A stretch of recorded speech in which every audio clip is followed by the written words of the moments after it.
Hello and welcome back to Final Fantasy Tactics.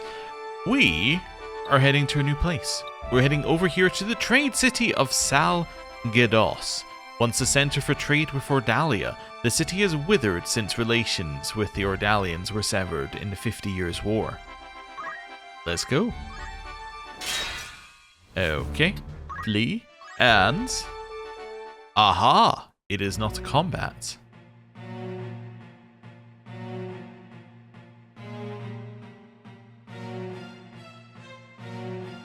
A flower, sir? It's only a gill. A flower? Yes, a flower. A blossomed bud. You've seen one, I'm sure. Of course I have. Well then, surely you could spare a gill for one of mine. They're quite pretty. Okay, so this is a choice related to a side story. As I learned when I looked up how to start the side stories. So the option we have to choose is the second one. There we go. Refusing this request now will prevent you from experiencing a side story. Apparently, I believe this was not in the original, this little message. So I'm going to say, very well, I'll have a flower. Very well, I'll have a flower. Truly? Oh, thank you, kind sir.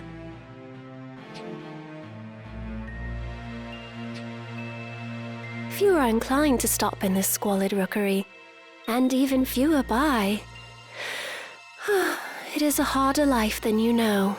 I always dream some charming knight will come galloping through and sweep me away from all this. Beg pardon, sir. I know there's naught you can do. I thank you again. May that flower bring you good fortune. These times are hard for all.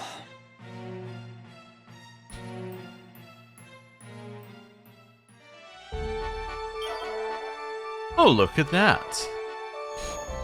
So, we have new errands available, and we have a new side story available.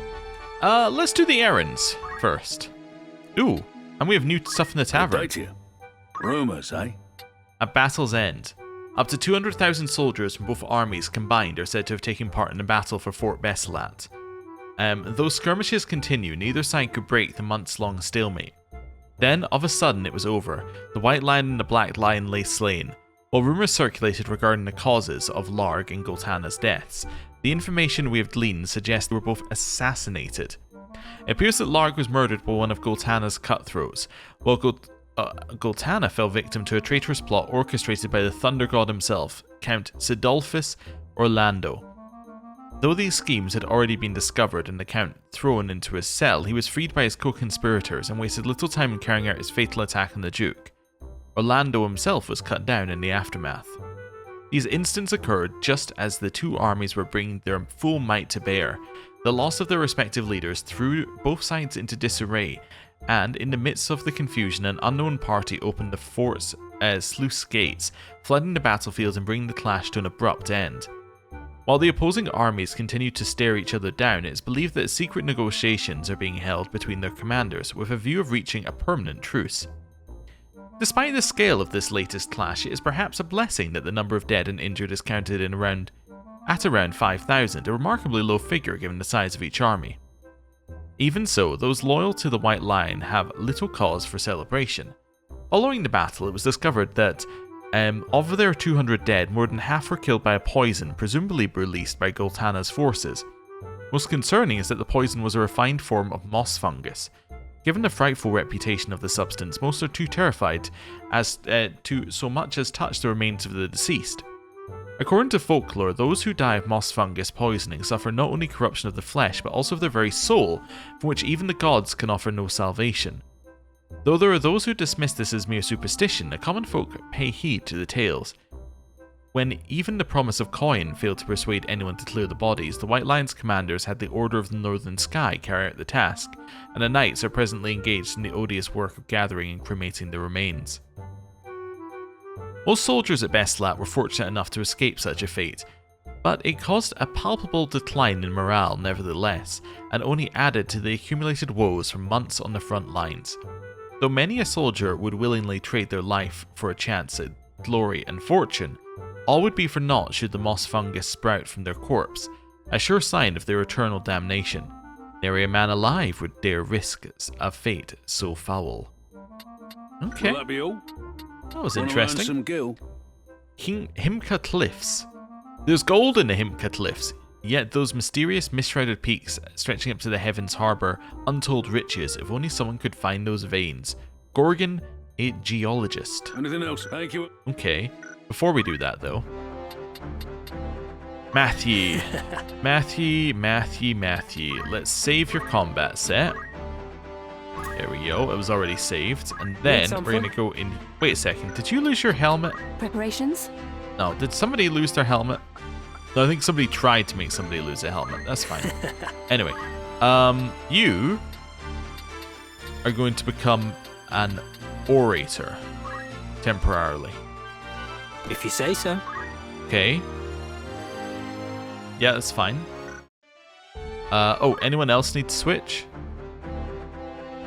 Probably not. Clifton, is this your last class? No, but it's one of the last couple of classes you need to do. So you need that much experience. Okay, that's fine. We're going to go in here. We're going to do an errand. We're going to do this errand. I'm going to send Matthew, Clifton, and Homicide. How many days for this errand? Anyone? Very well. Let's do it. Need anything? And then we're just going to simply move on. Looking for all by all means. Right. Ooh, a bag that raises speed. Interesting. Ooh, okay. Ah, new sword. Katana with the hilt in the shape of a chrysanthemum. Okay, we'll buy 3 of Are you those. happy? Anything? May I help with Wonderful. aught else? After all, And may I then- be of foot? Who needs outfitting? All that pipe? Let's equip Ramza with that. Was there something? Yeah, it's a straight upgrade, I believe. Yep, that's just a straight upgrade. And now Ramza has access to this one, which is an attack in a straight line, but it's 8 tiles. Wow. Okay, that's cool. Right. Anything else I Looking can for all buy? by all means.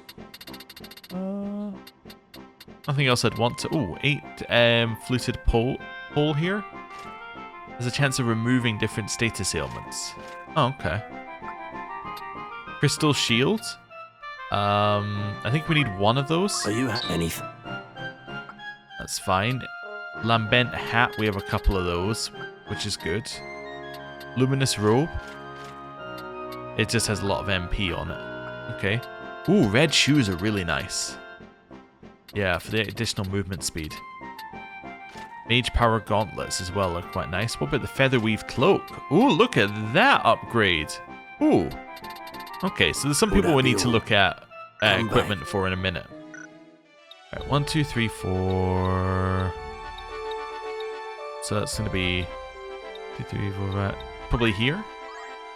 Might have gone 1 too far. Nope. And then we make our way back. Cool, it was actually A perfect. warm welcome. Want to earn some gil? An errand's over. Right then. Tell us how it went. The task was far from easy, but we stuck to the plan. The basis for a sizable success. Aha. With only the information we heard in the tavern to go on, we set off for the Himka Cliffs in search of hidden tracks of ore. Our journey led us to a sheer cliff, one never before scaled, and when we reached the top we saw fields of grass extend before us. In the distance stood an enormous tree, the likes of which we had never seen. Mayhap it was the world tree itself. As we left we felt we had witnessed one of the wonders of the world. No doubt some capable explorer will do what we could not and reveal the mysteries of this place. I'm glad we were able to exceed your expectations. 'Twas only possible because you believed in us. Fortune continued to smile upon us, for we chanced upon this, a treasure among treasures. Uh-huh. Yggdrasil mistletoe. A parasitic shrub that feeds on the bark of the world tree. Upon sprouting, it shrivels and dies in half a day. Its leaves, if properly harvested, can be used to brew an elixir of eternal youth. Cool. Fine treasure you found there. I commend you. A rank up? I'd consider that a job well done. Nope. Okay, Ore of the Gods. Legend has it that the God's Veil contains a deposit of ore to put any other in Ivalice to shame. Worth a look, don't you think? Sal Giros Tavern Who's Master. going? How long will you? And that's why I I'll say didn't to- do what Anything we else, usually do Sutherland? and split the Thanks. parties, because I want to get them experience. But I'm not too worried about Thomasine, but I'm mostly worried about getting Matthew and Clifton the experience. Not that Clifton really matters, but I really want to know what that last class is, so that's why it matters. Want to earn some new? Right then. Tell us how it went. The outcome was nothing short of tremendous. What joy it brings to finally share these glad tidings with you. We set off to find the purported Ore of the Gods. We had dug down 30 domes or so when our trench opened up into some ancient catacombs, the God's Veil.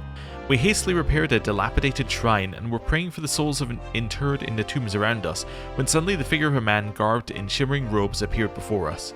Though he soon left, he deposited in his wake a seam of glittering gold.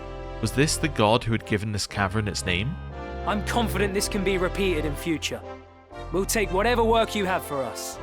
And to compound our fair fortune, this most fascinating curio found its way to us. Black Cat. This figurine of a black cat has the eyes of lapis lazuli and claws inlaid with diamonds, a fine piece of considerable antiquity. It is highly sought after among collectors. A fine treasure you found there. I commend you. I'd consider that a job well done. Nice. Need anything? Okay. So now we can go in here and we can just do a I'm quick needed. check of... I am here. Where are we? Yeah, of these three. So you got nothing because you got summoner stuff What and is they it? cost a lot. You're now a level 5 orator. Cool. So I'm now going to switch you back to Geomancer. But that now means that he's already up to orator, so all he's missing is dragoon, summoner, squire, and chemist, which isn't too bad. And then we have Clifton. You called? Now Clifton is a level 4 summoner still, so he's not quite there, but he's almost there. And then after that, he only needs chemist and squire, which should be easy. So that's cool. Right. Next we have a question for what we're doing next. But let's just go into let's do locations and just do a check. So we'd assume that Limbury's gonna have errands, but everywhere else should have no errands. Or yeah, to have it say all errands complete or none at this time. It should have one or the other here. Okay, that's fine. Nothing in there, nothing in there. Right. So now we've done that. We're not going to start with the side story this time. What we're going to do is we're going to do the reading materials. We're going to do within our materials that wait Nanai's your Histories, perusal. a collection of writings by the psychologist Nanai that provides detailed analyses of the lives of a wide spectrum of people. This one covers the travails of a certain gambler. Let's go. Two people could look identical, sound identical, be exact twins even, yet they will never truly be the same. Every life, big or small, odd or typical, is without compare.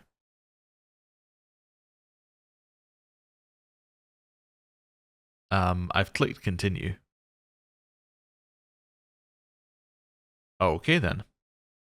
No matter how unfulfilling or fraught with trouble life can be, one must take heart in the fact that each of our journeys is unique. Regardless of how many hundreds of thousands of years pass, your experience here will always remain yours, and yours alone. I didn't want to read the end of that, obviously. I definitely said Nanai, or Nanai, and then whatever the last name was. The Chocobo Racecourse. Welcome to the Golden Palace, the one place in the nation where gambling is permitted. Upon the week's end, throngs of passionate chocobo racing fans take to the stands to cheer on their favorite competitors. On the tracks below, race chocobo owners from all corners of the country can be seen readying their mounts in the hopes of taking home large rewards. Chocobo racing was once a widespread pastime, and all types of events, from amateur to official, took place across the state. This came to an end 30 years ago when the king passed a decree banning all such activity outside the designated racing area. Thus, the Chocobo racecourse came into existence. Despite the new laws in place, the popularity of the sport remained the same, and many expected to profit greatly from it. And they did. Chocobo racing only continued to grow in acclaim over the years. Bets at the racecourse eventually grew to such proportions that the amount of gil exchanging hands on days large races took place would rival the budget of a small nation. The sheer amount of wealth circulating within these walls is why it came to be known as the Golden Palace. Now let us take a moment to delve into the life of a middle-aged man who has joined us at this racecourse today, and is central to our story. His name is Tango.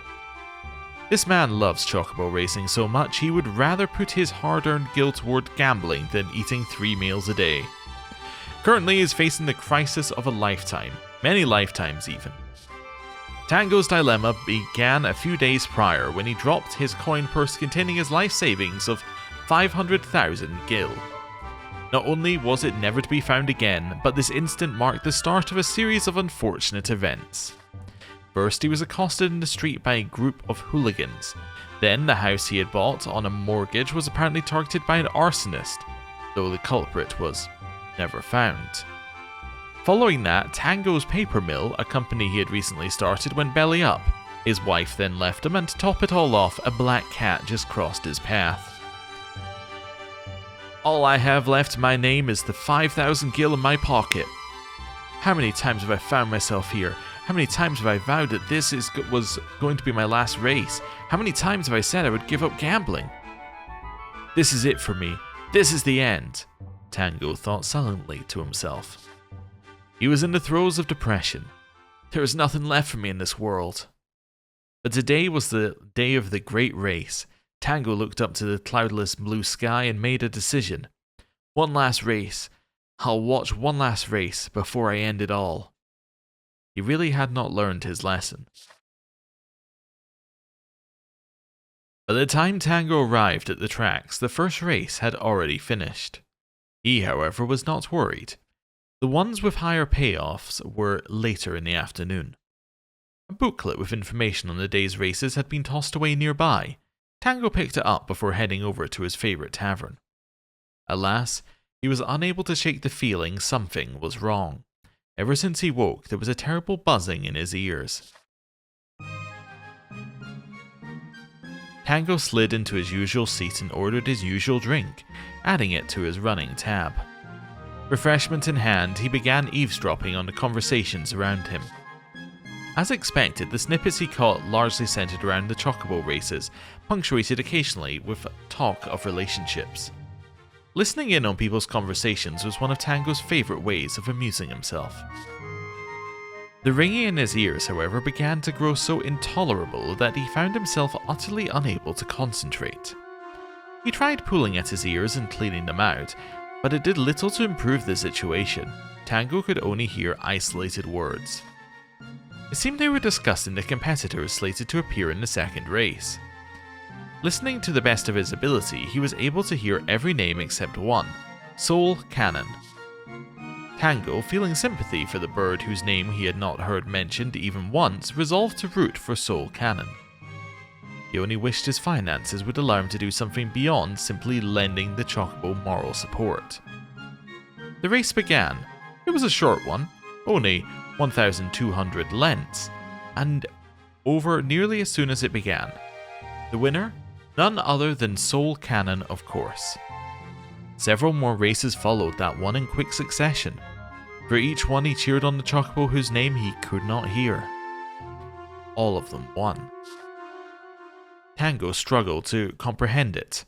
Every chocobo whose name I did not hear has won today. This cannot be a coincidence. Perhaps this ringing in my ears is a blessing in disguise. The gods are granting me a chance to reclaim my life. Let's take advantage of this and purchase some vouchers. Thus, booklet in hand, Tango took to wandering about and listening in on discussions around him. Each time a chocobo's name was voiced, he crossed them out. By the time the fourth race began, the only bird left was Herman. And naturally, it was Herman who won. The afternoon arrived and the morning races came to a close.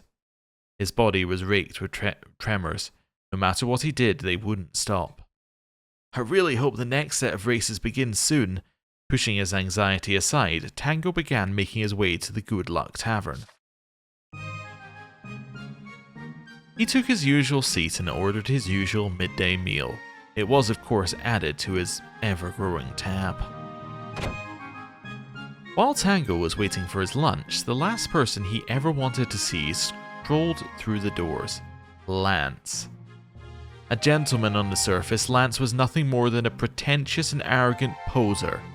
Even worse, he was filthy rich. Well, if it isn't Tango. I'd prefer if you kept my name out of your mouth. Apologies, I didn't mean to disturb you, but there's someone I'd like you to meet. It was none other than Tango's wife who followed Lance through the doors. Lucinda, what are you doing with him? 'Twas your unbecoming conduct that drove Lucinda into my arms. She needed comfort, and being the sympathetic man that I am, I brought her here on a date to take her mind off of things. A date? Lucinda, is this true? There is no need to cause a scene, Tango. Lucinda clearly remaining here will only create further discord. Let us make for the inn across the way. The two of them filed out of the tavern, and Tango watched them go. He wanted to give Lance a good walloping, but that would do little to bring Lucinda back to him. Tango rushed outside, shouting after his wife. Lucinda, I'm gonna win all the afternoon races, you know. Then I'm gonna quit gambling forever. Please, I'm begging you, just give me one last chance. He quickly came to the conclusion that he would need to channel his anger into picking the winning chocobos. I can't wait to wave a fistful of gill in that buffoon Lance's face. The thought made him smirk. Tango turned his attention back to his booklet. There are a total of 3 races in the afternoon. To win them all, I'm going to have to use this buzzing in my ears to my advantage. The loudspeakers crackled and an announcement rang through the stadium. Ladies and gentlemen, the 5th race will be starting shortly. Curses, I must hurry. With what little time is left, I must see what chocobo names I can overhear. Then I will leave the rest in the hands of the gods. The next race was to commence soon, and Tango was running short on time. He needed to find a crowded place where it would be easy to overhear conversations. Let's see, a popular place that serves food would be a good start. I know, I'll head to the Good Luck Tavern. 5th race, the Southern Classic, time 3 minutes. Ready? Wait, real time or... Oh, real time, okay. Tango arrived outside the Good Luck Tavern. A small table marked with 2 was immediately visible from where he stood. A seat bolted on the floor nearby sat... on a seat bolted on the floor nearby sat a dancer named Stella.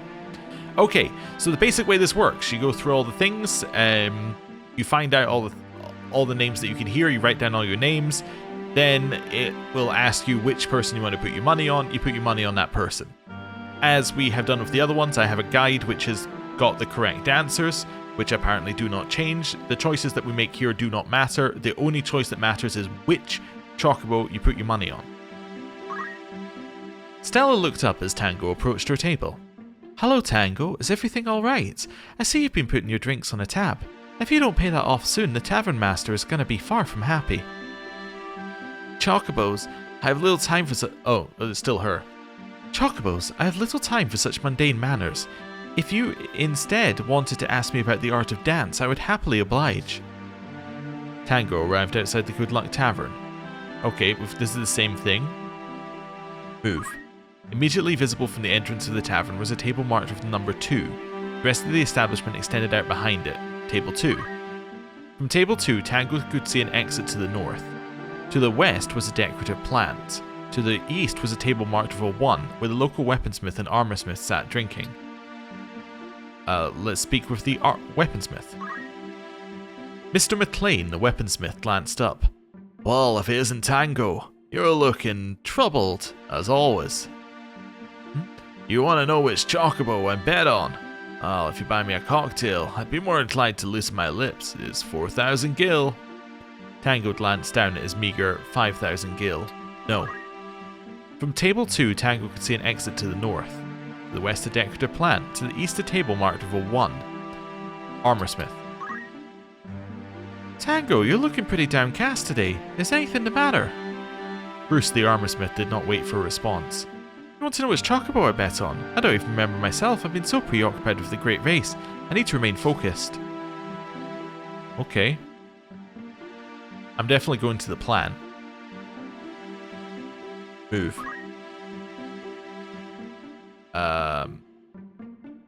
Plant.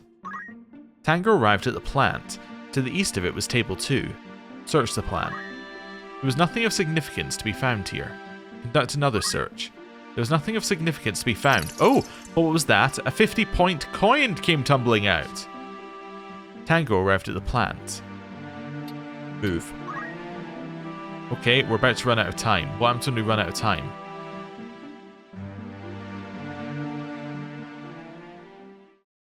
Time is ticking. I must take action. Tango walked up to the ticket booth, still deep in thought. I currently have 5,000 gil. Until now I've been buying small. Over time this has caused me to fall into debt. I shall place my faith in this mysterious ring in my ears and go all in for once. Here goes nothing. Tango strengthened his resolve and made his way to the ticket booth. Well, look who it is, if it ain't the one and only Tango. Nothing keeps this man down. So, we want to put our money on Palm Tree, I believe. Which chocobo would you like to place your bets on? Asked the elderly man from within the booth. Palm Tree, closer. I would like to place 5,000 gil on Palm Tree. There was no turning back for Tango now. Are you sure you want to do this? I hear you've been borrowing a lot of money. Tango found himself unable to answer. He instead gripped his ticket tightly and headed to the racecourse. I cannot move. My legs will not carry me. Come on now, move. Tango's nerves had gotten the better of him. He felt as though his legs had turned to lead. In this state, I will not be able to make it to the race. I have no choice but to wait for the announcements to learn the winners.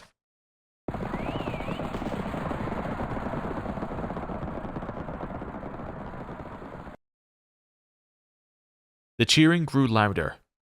It looks like the race is about to finish. They'll be announcing the winners soon.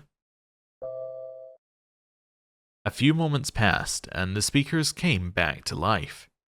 We are pleased to announce the results of the Southern Classic, our 5th race of the day. In first place is Palm Tree, with a payout of 10 to 1. I repeat, in first place... I won! Tango was beside himself with disbelief. I actually won! I can't remember the last time this has happened to me. He had just multiplied his money tenfold. 50,000 gil now lined his pockets. Congratulations, Tango. He turned around to see Lucinda standing there. Lucinda, Alright, we're playing Tango. Look, I won, just like I said I would. Look, I just won. Tango, you never change, do you? All you ever care about is yourself. I simply cannot be with you anymore. Wait, Lucinda, please. In his desperation, Tango tried to chase after her, but Lucinda had already been swallowed by the crowd. Try as he might to push against them, it was hopeless, and he quickly lost sight of her. The loudspeakers crackled to life again. Ladies and gentlemen, The 6th race will be starting shortly. Good grief, now is not the time for this. I must get to the race course. The next race was slated to commence soon, and time was running short. Tango needed to find somewhere that would be brimming with customers at this odd hour in the afternoon. Right around now is when people would be gathering for refreshments. I know just the place. Companion's Saloon. 6th race, battle sprint. Time, 3 minutes. Ready? From the entrance of Companion's Saloon, Tango had a clear view of the table marked with the number 2. Move to it. Right before Tango was table 2. The rest of the establishment extended out behind it. Head to table 2. Tango arrived at table 2. To the north was an entrance. To the west was a decorative plant. To the east was a counter with an adventurer Tango had never seen before where an adventurer Tango had never seen before sat sipping milk. Speak with the adventurer. I am an adventurer writer that goes by the name of Messer Rickson. This is the first time in a long time I've been home. I was curious to know how my book was selling. Have you read it? I have read Messer's musings, actually. It's one of my favourite books. Out of the 3 books we have, it's definitely in the top 3 so far.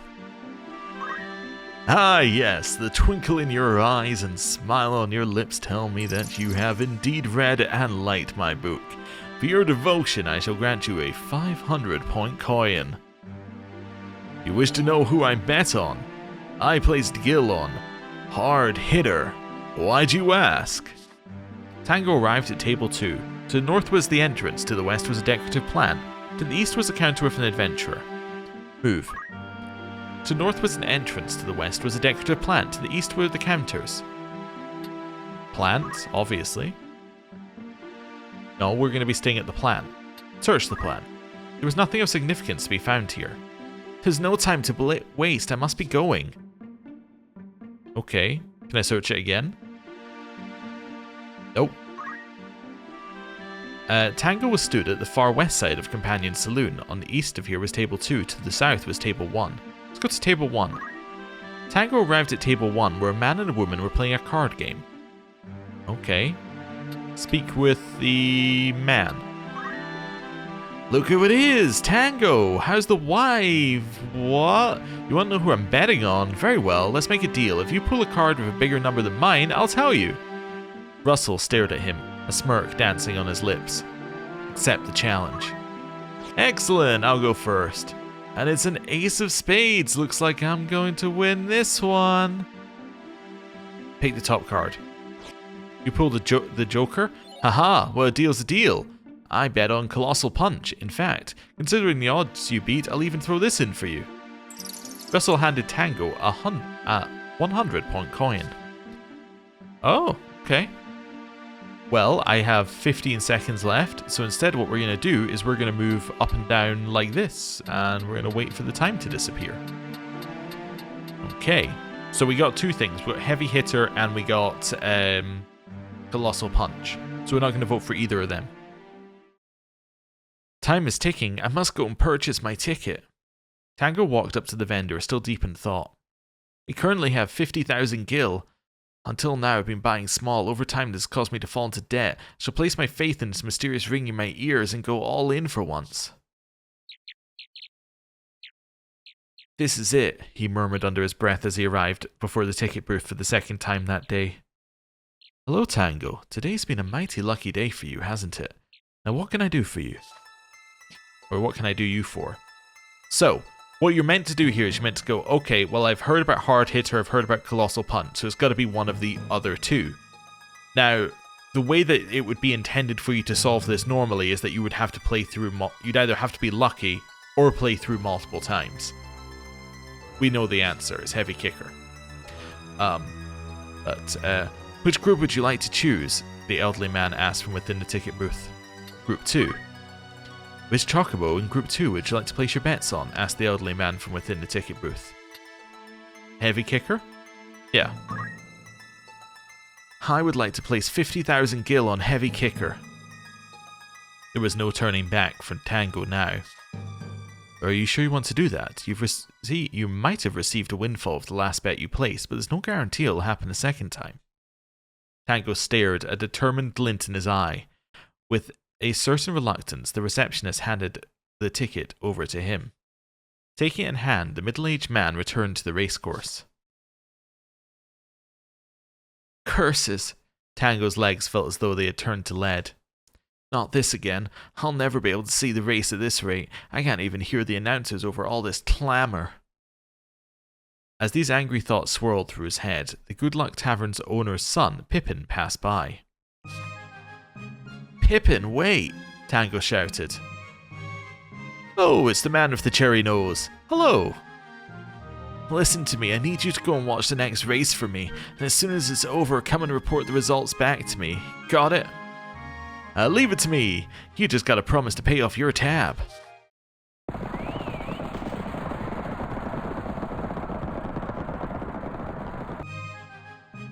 The race was over. Pippin, over here. So who won? Hello, mister. The white chocobo won. Heavy Kicker was his name, I think. They said the payoff was 200 to 1. Are you absolutely sure?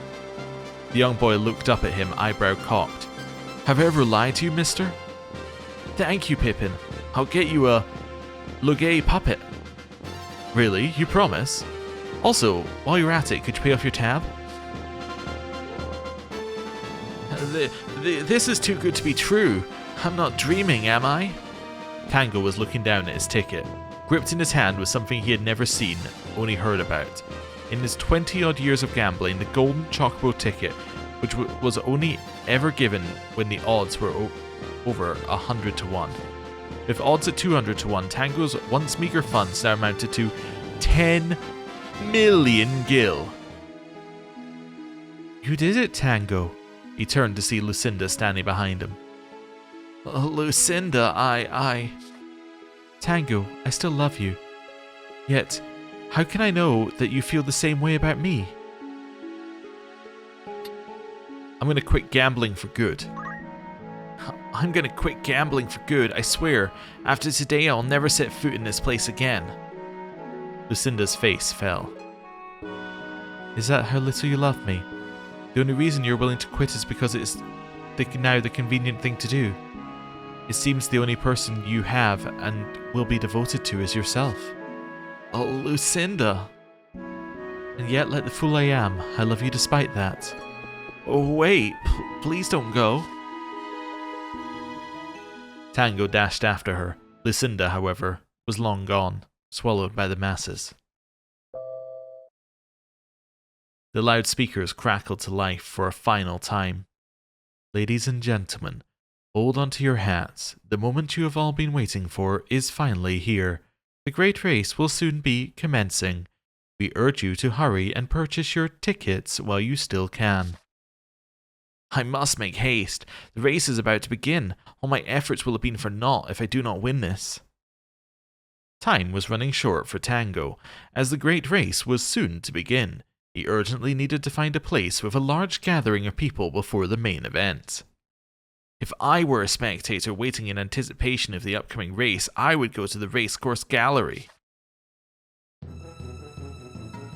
7th race, the Grand Championship. Time 4 minutes. Well, now you know it's serious. We got an extra minute. Tango arrived at the establishment's second entrance. Feeling something at his feet, Tango glanced down to see an aging dog. To the north were the spectator seats, which thronged with people. Dog, obviously. Woof. Woof. The dog seems to have something in his mouth. He spat it out into Tango's hand. Tango gained a 50-point coin. Okay. Well, what am I going to do with the dog now? Probably ignore it, I guess. I'm going to move to the spectator seats. Tango attempted to push through the crowd. Okay, to the south he saw a secondary entrance. To the north were front row seats. To the east was a third entrance. Front row seats. Tango arrived at the front and center row of the spectator seats where a man who appeared to be a chocobo jockey was seated. To the south was a second entrance. I'm going to speak with a chocobo rider. Tango approached a man dressed like a chocobo rider, who was muttering to himself. How could I be so careless as to lose the keepsake he gave me? A fool such as I does not deserve to be here. Okay. Apparently that's it for that one. But I guess if we found the keepsake, we could go back to the rider. Let's move. Okay. Let's go east. Tango arrived at the eastern side of the front row seats. Standing nearby was a man with a sinister glint in his eye. Sinister man. Madroma, the local gravekeeper, was snickering under his breath. Hehehe.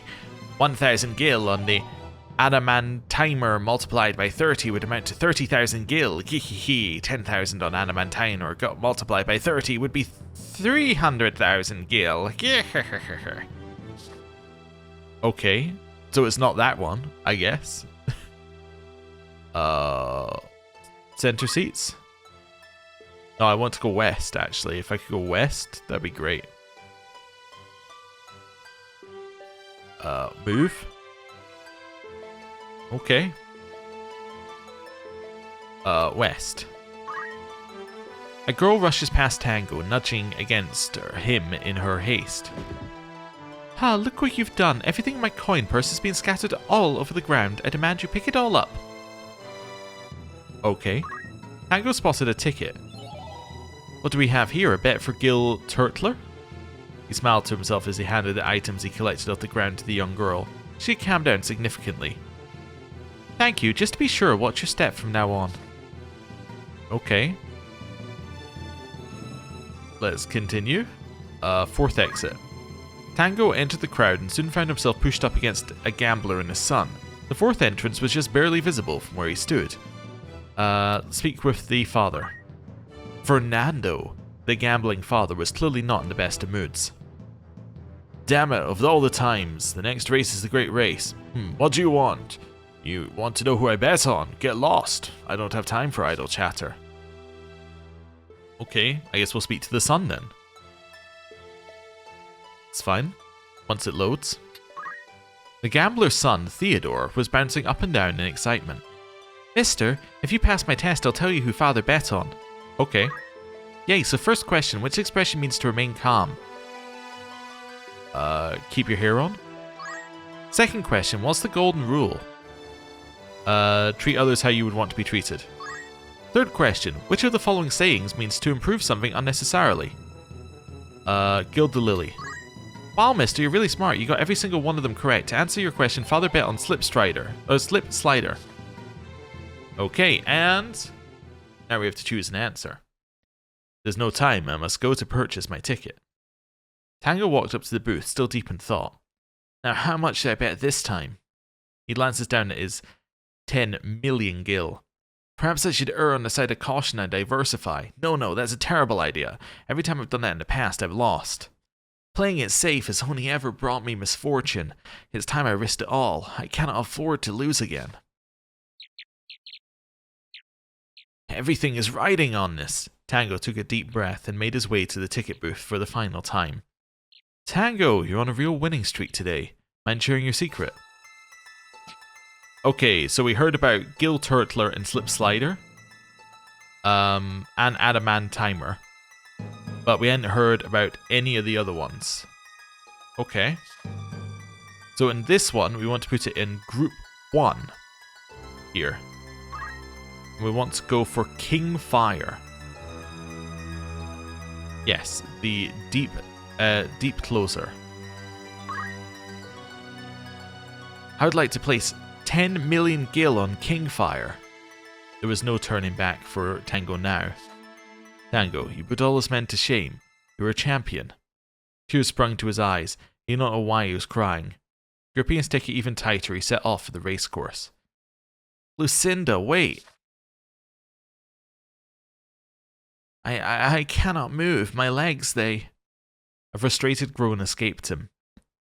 Be a man, Tango. Move! After a great deal of struggle, he made it to the tracks. Ladies and gentlemen, if you could turn your attention to Gate 3, where Tango will be entering shortly. This man bought the Golden Chocobo ticket earlier this afternoon. This will certainly not be an everyday occurrence. Will we be witnessing a miracle today? 7th race, the Grand Championship.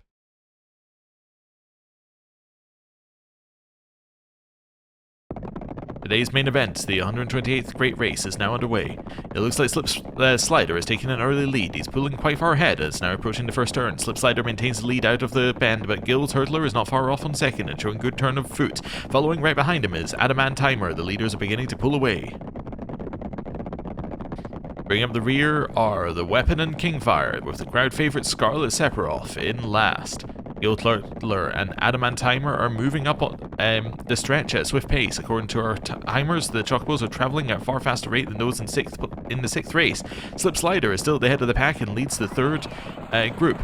Slider goes down at the turn. What a nasty spill. The show must go on. Gaining ground are Goltanna and Adamantimer. Moving through the pack is none other than Scarlet Sephiroth. Goltanna and Adamantimer are losing speed as the pack nears the 4th turn. Perhaps Slider's breakneck pace pushed him to his limits too early in the race. Scarlet Sephiroth pulls into the lead. Right behind him is the Weapon. We are nearing the final turn, ladies and gentlemen.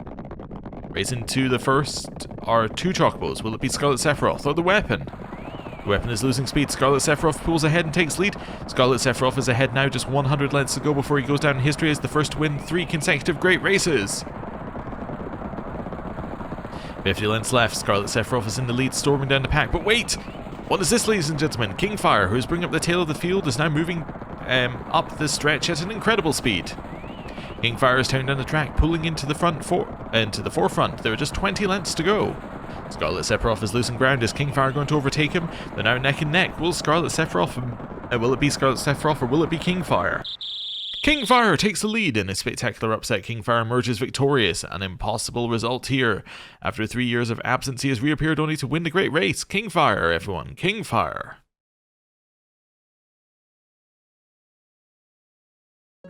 I won. I did it, Lucinda. The Golden Palace was abuzz with excitement. Men, women and children were cheering loudly for Tango. From the level of enthusiasm, one might think everyone had won. Tango did it. He really did it. The payout was 300 to 1. This is incredible. Absolutely incredible. Sir, please, if we could return to announcing the race results. Tango, Tango, Tango, Tango, Tango, Tango, Tango, Tango, Tango, Tango, Tango. The crowds were in an excited frenzy. Tango. From the jumble of people before him, Lucinda appeared. Tango made her way towards her. Please, if you could just move aside, I need to get to Lucinda. After parting the crowd, Tango was, at long last, reunited with his love. Darling. Lucinda. Those whose moments earlier were cheering became completely silent, perhaps because they noticed the pair gazing into each other's eyes. Lucinda, Let's say, I love you, Lucinda. I cannot stand the idea of being with anyone else. Of you being with anyone else. The twinkle in her eye told him everything he needed to know. Darling, I want to be with you, always. In just a few moments, the stadium went from complete silence to loud, boisterous cheers. The crowd converged on them, and soon Tango and Lucinda were engulfed by a swarm of people. Tango, Tango, Tango, Tango, Tango, Tango. The audience began chanting his name. It was shortly followed by another chant. Lucinda, Lucinda, Lucinda, Lucinda. And in the midst of it, the two of them stood, holding each other in a tight embrace.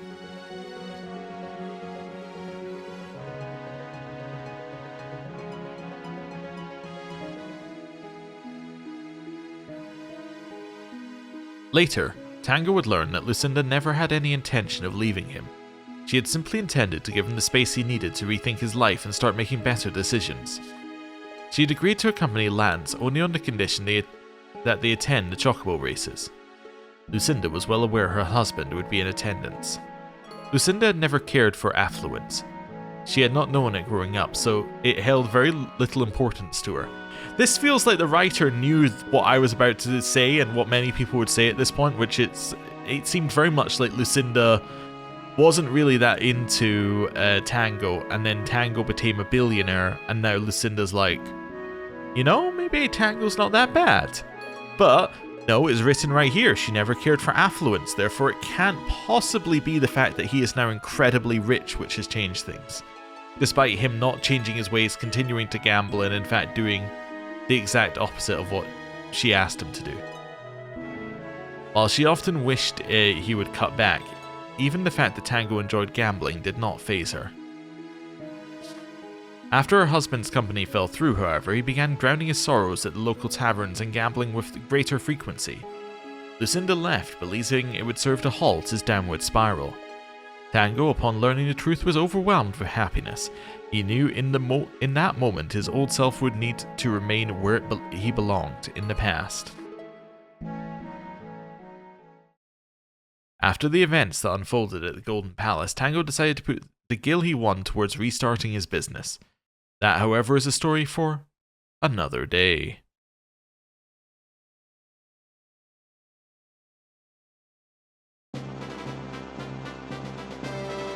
Golden Palace. So ends this gambling tale. Okay. What did I think of Nanai's Histories? I think this is the best one so far. Because the story was understandable. The game mechanics were very understandable. Like, you could see how you would do that. Like, that one is... like, it's got a timer.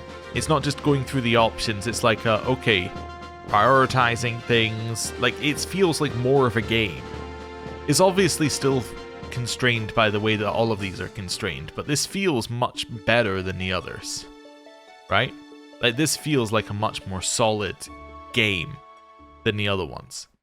Like, the other one, like... new discoveries awaiting even the most... this one was just, like, you couldn't possibly know. You just had to guess. This one was fine, right? Like, you could see how it was structured, but essentially it was just like, go in the right direction and see if you're right. This one, you had something where it's like, okay, you know the terms of the game. You know that you need to be betting on somebody at the end of the day. You know that you need to find out the names of the other competitors so you know who not to bet on, right? I think that that's kind of cool, and I think the fact that you're unlikely to find every name is actually kind of thematically correct, because it is a gambler's tale. So the fact that you may have had to have gambled on which name you think would have won is kind of thematically coherent, right? I think that's neat. So yeah, I understand. Best one, but still pretty, what did these people like, think? you know, What not great. compelled them? Right, last thing for today, flower for Gil. On his way through the slums of Sal Gidos, Ramza was approached by a local peddler. Having caught his attention, she attempted to sell Ramza a flower, the purchase of even a single bloom being seemingly enough. Now, this is a reference to Final Fantasy VII. And although I haven't played Final Fantasy VII, you know, it's culturally invasive enough that, yes, Till next I get time. it. And I also happen to know what the side quest is and knew it before the game, like, came out.